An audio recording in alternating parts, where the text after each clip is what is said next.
siin vihmas tantsimise vahepeale oleme kogunenud Õismäe GP-le, siia legendaarsele FK rajale, mõnusalt robustne, küünarnukid väljas rada ja rada, mis on kaarditeekonna alguseks paljudele sõitjatele, kaasa arvatud mulle. Nii et ma olen päris hea inimene täna, et sellest rääkida. Või tähendab, ma ei ole mingi Risto Kappet muidugi, aga ega elus ei olegi niimoodi, et teed plaksu ja Risto Kappet ilmub kohale.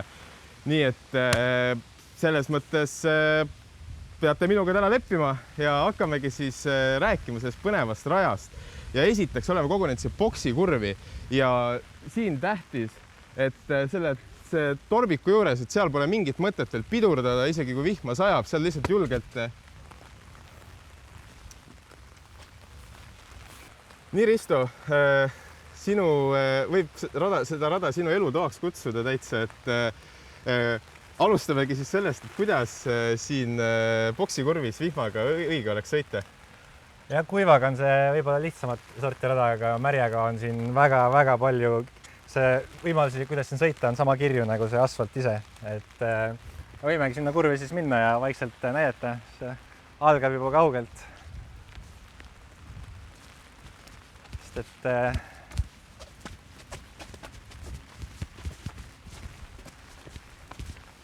vihm teeb õnnelikuks. Vihm teeb õnnelikuks. Ühesõnaga jah, sealt viimasest testist on ju tuled kiiresti. See torbik on jah pandud siia nagu kuiva ilma ideaal pidurdamiseks, aga märjaga sa tuled jah veits väiksema hooga ja kui kuivas on jah trajektoor arusaadav, siis jah, eks ma siis siin kaamerasse pillan saladusi, et tegelikult peab sihtima sinna seda taskut, mis seal on. See on siuke hästi krobeline asfalt ja siis siin tuleb teha siuke asümmeetriline joon. Keerata kuskil siin hästi järsult. Selleks, et olla sirge rooliga selle libeda asfaldi juures, siit keerad, siin on rool sirge ja siis saad täis gaasiga kiirendada, sest muidu on siin hästi libe. Kui tulla tavalise trajektooriga, siis kiirendust ei ole üldse. Näiteks niimoodi käib esimene kurv. Ma sain praegu päriselt targemaks. Ja Risto, mitu aastat sa siin oled nagu sõitnud? Millal oli esimest korda, kui sa siia nagu sattusid?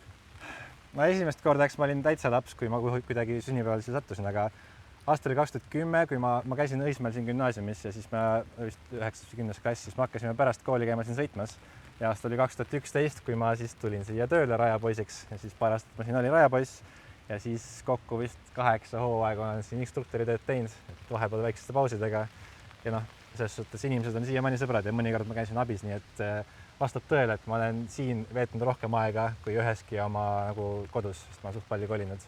Nii et see on mu elutuba. Loodan, et sul läheb täna siin su elutoas hästi ja kui soovid vaadata pikemat videot, kuidas Risto sellest rajast räägib, siis praegu me trackwalkile lähemegi, aga hetkel lõikame, vaatame, mis boksi alal toimub.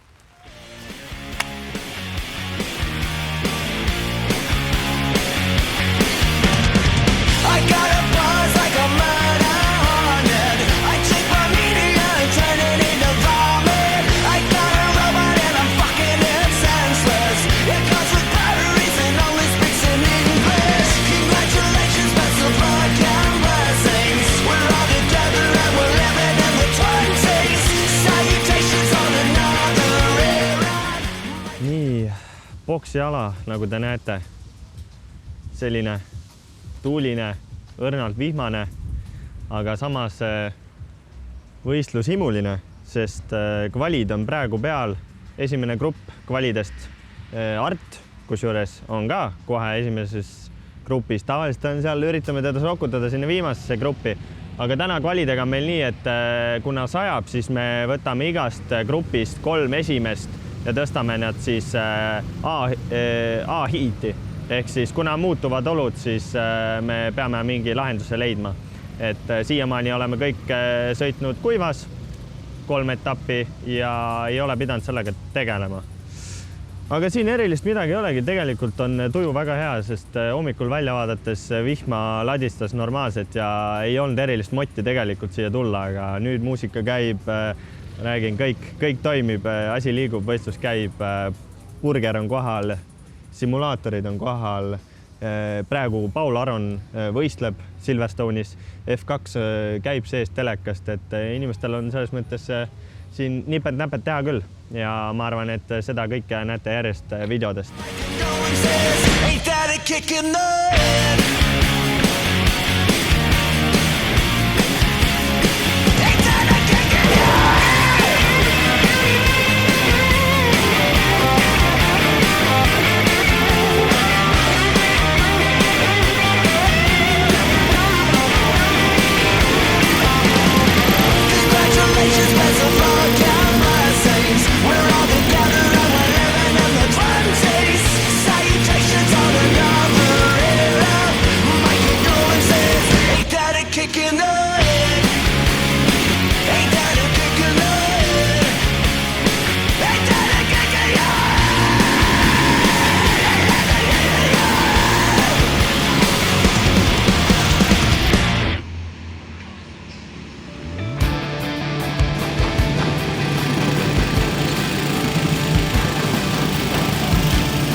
Jeff Bezos, climate change, white rhino goes extinct.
ja Larsen on nii kiire poiss, et juba lippas, et 3. koha vennaga ei saanud täna intekat teha, aga keegi, kellega juba täna veits rääkinud, et suht ammu juba jah, et tundub see track walk oleks nagu mingil muul päeval olnud, et päike paistab.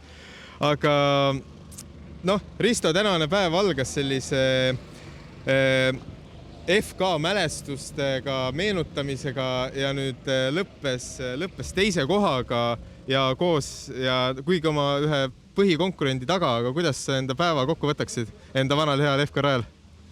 Ja kuniks oli rada märk, siis kvali oli tegelikult mega, ma olin järgmisest tüübist sekund kiiremini, et see läks kõik nii, nagu ma mõtlesin, et läheb, aga siis kahjuks vihmapilved läksid mööda ja siis esimene hiit oli ka hästi, mul polnud kõige kiirem kart, aga jäin stardis ette, siis suutsin vahet hoida ja sain sealt ka võidu ja head punktid, aga jah, finaalis kahjuks sain küll S-lt startida, aga jällegi stardis ma olin vist korraks teine, siis jäin 3. Larsen hakkas mind ründama. Ta tundus nii kiire, siis ma mõtlesin, et selle asemel temaga kembelda, et ma lasin tema mööda, et läheks Sandrit püüdma.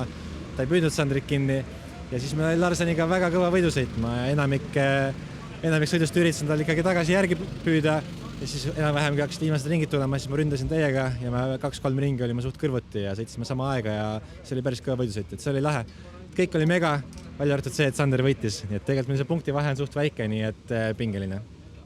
No Larseniga võidusõitmisest rääkides, et selline noor vihane vend, üsna selline hard charger, aga tundub, et siis täna oli väga selline ilus puhas võidusõit.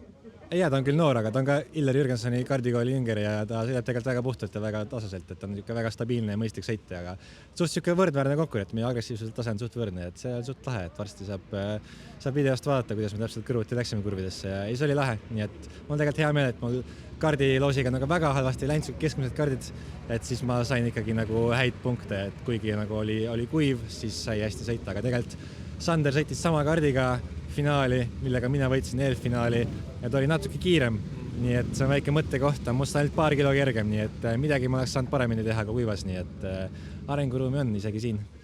No sa vihmast, et jah, kõik oli siis enam-vähem tore välja arvatud, siis see vihma teema, et sa küll tellisid vihma, et aga siis subscription jäi vist nagu pooleli või kuidagi, et nagu natuke tuli. Out of funds jah, ma saan ikkagi kallis teenus, et nagu ilma muuta, et aga õnneks alguseks sai, nii et see oli tore siin sõita vihmaga.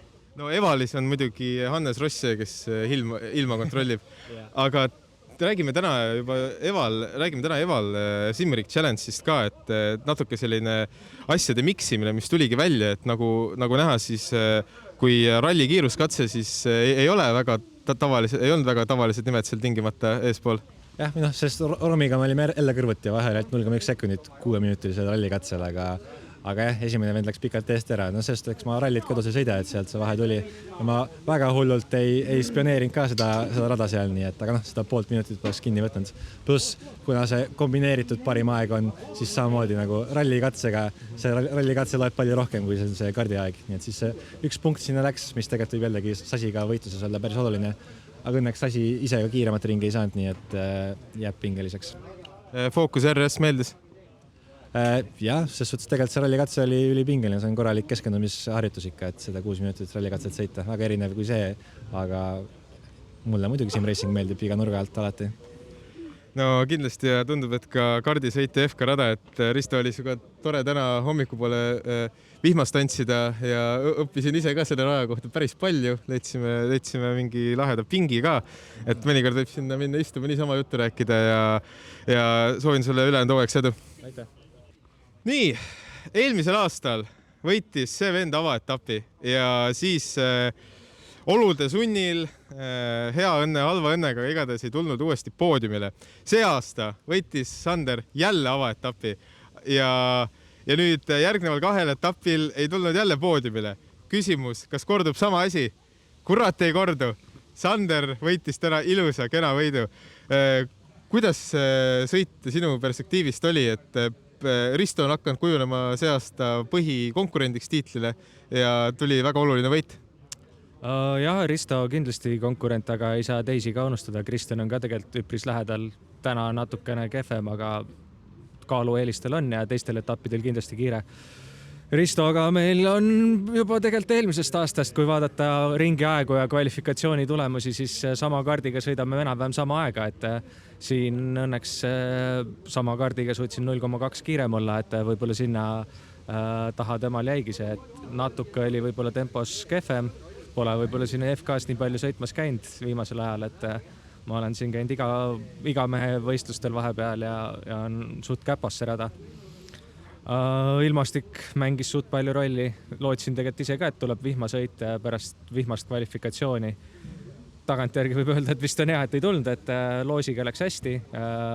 Heat 1, kart 11, Ristol 9 ja A-finaalis vahetasime ilusti kaardid ära, et temal oli siis 11 ja minul 9, et kokkuvõttes sain parema stardi natukene ette ja natuke vedas siis sellega, et Tristan hakkas Larsen oli kolmas, Larsen hakkas teda tagant survestama, sai mööda kohe ja hakkasid seal omavahel pusima ja sain vahe sisse, et läks hästi. No sa mainisid, et sul siin oled siin viimasel ajal FK-s palju sõitnud, et kui ma nüüd õigesti mäletan, siis kas sa mingi aasta või 2 tagasi ütlesid, et see ei ole su lemmikrada, et kuidas praegu olukord on? Jaa, FK oli täiesti selline kummaline rada minu jaoks, et mujal kõikjal olen ilusti kiire tempos, FK-s tulen sõitma, teised tüübid on 0,2, 0,3 ringi peale kiiremad. Aga siis saigi vaikselt lihvitud ja tegelikult ma ütleks, et see oli väga suur eelmise aasta edu alus, et ma sain selle FK selgeks, kuna siin on sellised, peab hästi palju nagu kiirusele keskenduma, et kuidas sa kurvi võtad ja kiirust hoiad seal.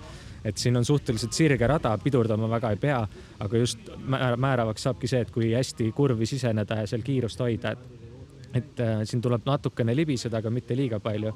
Nii kui see nagu tulema hakkas, tuli ka aeg järgi ja see aitas ka tegelikult teistel radadel kiirust juurde saada.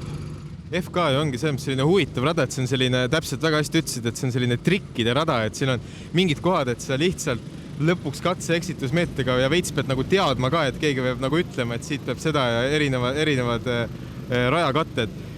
Rajakattetest rääkides, kuidas vihmane kvalifikatsioon oli, et said kiiresti puhta ringi ilusti kirja, oli see pingeline? Kvalifikatsioon vihmas väga meeldis, tegin ühe soendussõidu ette ja jällegi, kuna ma vihmas siin sõitnud, et FK minu arust muutub kõige rohkem vihmas, et siin on täiesti teised jooned, siin on mitmeid kohti lapitud asfaldil, tuleb teada, kus on pidamine, kus ei ole, et kui neid asju teada, siis oled tegelikult kohe nii-öelda sellisest standardsõitjast, kes tuleb ja proovib muidu kiire, siis ta on 2 sekundit aeglasem ringi peale, et tänu sellele õnnestus kvalifikatsioon ka kohe hästi, et sellepärast ma nii väga ei muretsenudki, et kui vihm kvalifikatsioon, siis ma olin suht kindel, et ma teen nii-öelda oma tulemuse ära ja sellest piisas. No sellest, kui ma nüüd ei eksi, ma pole kindel, aga sellest võib-olla piisas ka sellest, et sa oled jälle võtnud tagasi oma liidrikoha kokkuvõttes. Igatahes te olete Ristoga ükskõik mis olukord üsna võrdselt. Liidri kohta ei tea, tahtsin ka kiiremat ringi saada.